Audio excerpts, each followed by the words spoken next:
We have this ongoing saying in the studio, what if African Americans were welcomed to come to America as kings and queens? How different would the world be? My name is Norman Teague. I'm a designer and an educator here in Chicago. I make things. Sometimes it turns out to be furniture. Sometimes it leans more towards sculpture. My favorite material to work in has always been wood. I can carve into it and sort of infuse in it this language that feels familiar to me from an ancestral standpoint. It'll go this far and then it stops. Experimentation is the process. We are driven by iteration. We usually start with a sketch, and then we model them out digitally, allow the analog to influence the digital and the digital to influence the final. The MoMA show that I'm guest curator for this year is titled Jam Sessions.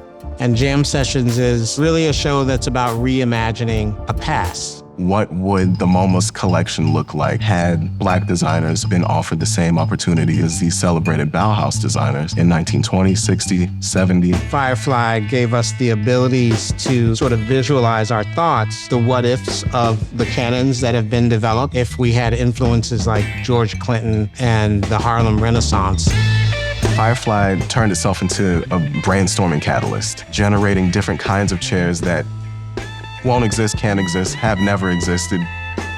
We just wanted to push the envelope and see what would it look like if there was fur growing out of the surface of this chair, or what would it look like if there was an afro growing out of the surface of a chair instead of leather. We took a lot of respect out of the randomness of it.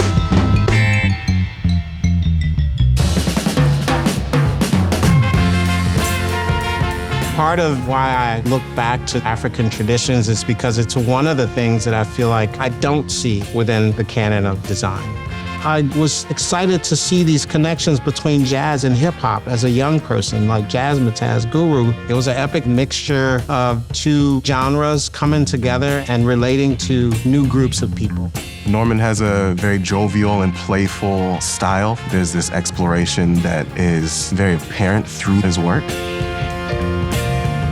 When you're exploring things, experimentation is a key force that you were just like, oh shit, I didn't even think about that.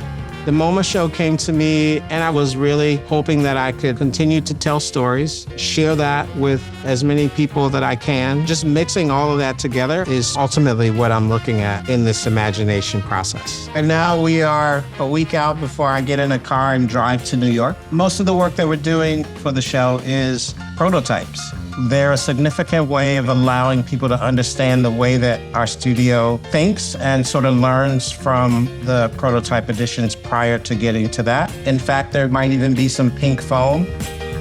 There will definitely be some pink foam in there. Outside of the box is definitely a way to look at it. How we could reimagine the what-ifs of the world.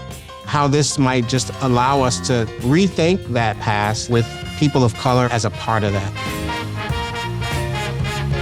Hopefully a young Black girl or boy would see this and understand that there's somebody out here telling a story that's very relative to your story, and they're happy at it.